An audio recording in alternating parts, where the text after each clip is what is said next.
My grandfather, Robert G., on my mom's side, in 1977, Robert reached out. You had the City Chevrolet store on Independence. Independence. Same place it's always been. Same place. The same City Chevrolet that was on the car in Days of Thunder that everybody knows very well. So in 77, I've seen pictures of this car. My granddaddy, Robert G., had a dirt car, orange and white, blue 17 on it. And Dad had drove this car. Darrell Waltrip raced this car in Snowball Derby and other places. But at the time, I think Haywood Plyler was driving the car. Haywood was driving it.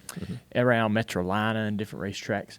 And so I seen the City Chevrolet on the door of this car. I've got several pictures of it. And so Robert comes to you.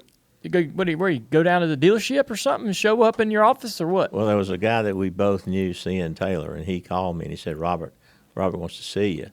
So, we talked on the phone first. Yeah. And then I went over to his house. And next to the Speedway. Oh, yeah. Yeah. And how'd that conversation go? It was just old friends, and I was intrigued. What'd you give him? I gave him a little money and some parts. Parts? Paid him in parts. How much money? And I don't remember. A couple $100? It wasn't a lot. Yeah, right. And he put it on and that was it? One-time deal? No, we continued to help him. He'd call you up and he'd come over with some parts? Tell me. I think there was a truck involved, too. Now we're getting the real, yeah. There was a truck involved. But, and then I guess he talked me into the Busch car. Right. So that was... In my first race as partners with him, the first race, your dad won Charlotte. Charlotte. First you got race. Pictures of that. I thought, this stuff's easy, man. So that was in 1982, I think. Mm-hmm. Maybe 83, 82, 83? 83, I think. So fill in the gap between 77 and 83. Y'all just running. He's just running that dirt car with City on the side of it. And yeah, and I'm racing. I'm racing boats. Oh, that's right. So all right. So what's the boat racing all about? Yeah. Why'd you want to race boats? Well, I grew up on a lake, and I always liked fast boats. So I got into drag boat racing, at first with jet boats, and then with hydros, and I went from 100 to 170. And I had a boat that held the world's record at 222. I didn't drive it, but Jimmy Wright in Richmond drove it, and he was killed in the boat. And so when he was killed, I just stopped, and I was storing the boats over at Harry Hyde shop, and we were trying to find a sponsor, and Max Mulliman was trying to help me with that. That's a familiar name. Yeah, he worked on the PSLs and NFL. He's a great sports guy, and so he was trying to find a sponsor for the boats. And he called me one day and he said, how would you like to be partners with, C.K. Spurlock, Kenny Rogers, and have Richard Petty drive the car? And I thought, this is a trick question? And because I knew Harry was there doing nothing. And so we kind of put a deal together. The night that Richard got caught with the big motor in Charlotte. I was sitting in the garage area with Harry Hyde, and Richard comes over to the car, and Harry says, "What's the matter, Richard?" He said, "Well, my motor's checking a little big," and so and Harry said, "Well, it'll be okay as soon as it cools off." And Richard said, "You can take that one to Alaska; it ain't gonna cool. It ain't gonna check." So that was kind of the start of I was in Germany for a Mercedes trip. Yeah. And he backed out. Richard backed out. Yeah. Dang. And so Richard backs out of this potential race team to drive for you. And what was the next decision for you? You had an opportunity, you had an out, but you stayed in there. Well, I was already building cars. Really? Yeah. And I think we had 5 people. Now, you're talking about how cheap you can start a team. I was renting the transmissions and the gears. I was renting the equipment in the shop and renting the shop.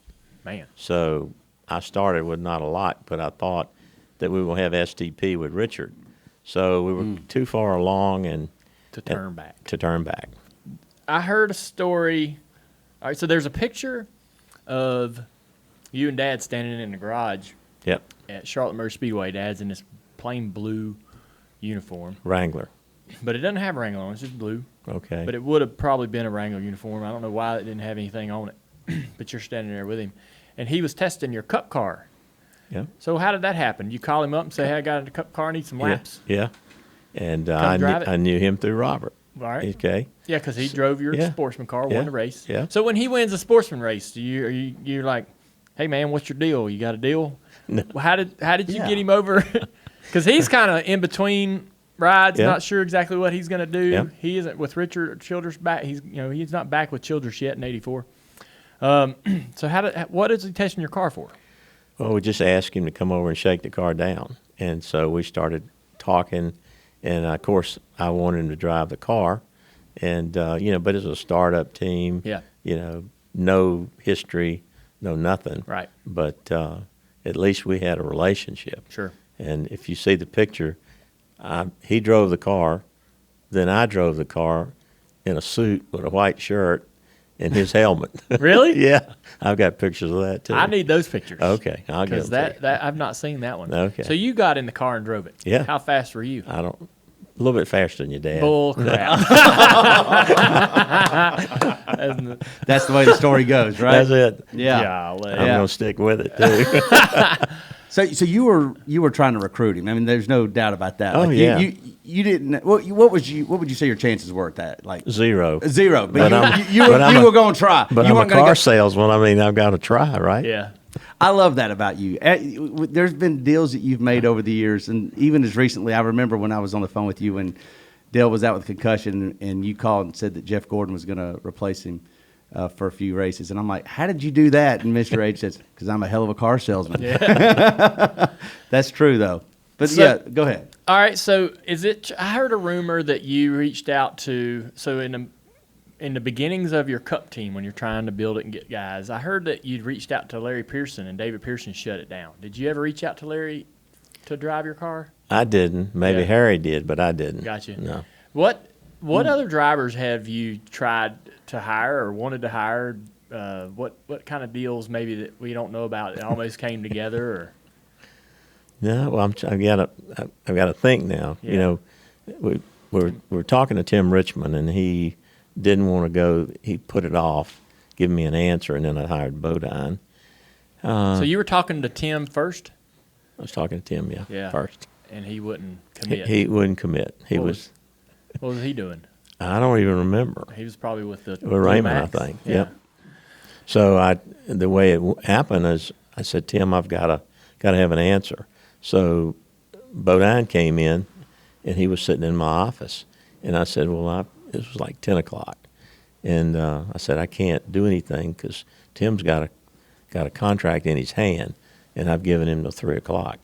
And Jeff said, well, I'm just going to sit here and wait. Yeah, I would have too. So I was like, okay, well, I want you, because if you want to drive it, I want a guy that wants to drive it. What was your sales pitch back then? What was your go-to point that you were trying to talk these guys into coming to race for you? What was it? Why should they go to race for you back then?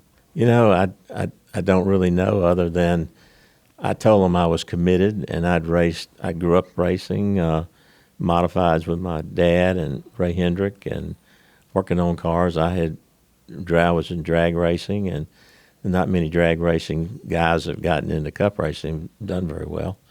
But I knew that I probably could try to hire the right folks. But we started with 5 people, and Bodine, I owe Jeff Bodine a lot because he took a chance, and we kind of established ourselves. We won 3 races that year, but if we hadn't, we were going to close the shop after the 6th race at Darlington, I think it was.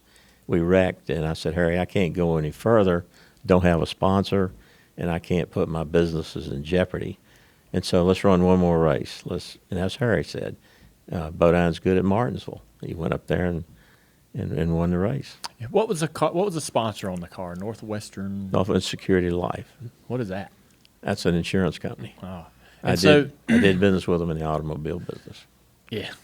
So Why are you chuckling? well, because a lot of his deals are he's very good at business to business. Yeah. Which is critical to in today's market. Oh, yeah. Trying to your sponsor giving them real value. How much money were you spending a race back then? You wanted to you was going to shut the team down. Well, I think we ran the whole year in 1984 for $800,000. Yeah, and that was a lot. That was a lot. Yeah, that was a lot. Holy a lot to me. Yeah, yeah. But I had five people. Yeah, and Harry was making $500 a week. Mm-hmm. Was he as happy a crew with that? chief. That's what he asked for. Really? He wanted to race. How did you bad. get Harry Hyde to settle down? Because that guy was like Suitcase Jake almost. He was moving around from team to team. Of course, he did stay with the 71 car for a while in the 70s, but he was kind of cantankerous, right? Yeah. How'd you and him get along? And I know he didn't quite get along with Bodine in the end. He ended up going and working with Tim, which that was a great marriage. But yeah, what made Harry Hyde happy? I think when he finally got Tim, Tim had so much talent. So did Jeff, but they kind of locked horns, and so personalities. Yeah, and how bad did it get? Like what was? Oh, it got real bad. Okay. Yeah, really? It got so we were like halfway through the season, and I had already hired Tim to run the second car. So I told Harry and Jeff, I said, okay, we got to get through the year. We got sponsors, so you guys need to get along. You can do it. So I got all the team together, and I said, and Jeff said, well, Harry, I'm going to do my best. We're going to get along the rest of the year. And so Harry said, Bodine, you're a prick and a prima donna, but I love Rick Hendrick more than I hate you, so I'm going to try to do it. And I said, whoa, Harry, wait a minute. Let's go outside. We got to start all over again. That's not the good first step we're doing into salvaging this relationship. That really wasn't after an hour of me, trying to sell the team and say, hey, we got so much to look forward to. We can, we just got to hold it together. And I mean, I'd spent a good hour thought you had them, putting the love on them, and I could just see Mr. H at the time when he goes, "You're a prick and a prima donna," and Mr. H is going, yeah. I mean, like the things that these drivers and crew chiefs put you through over the years. It's amazing you even come out. But I mean, this is one good example. Torture. It's really torture. You're a counselor. You're a therapist for everybody. You know that, right? Exactly. That's right.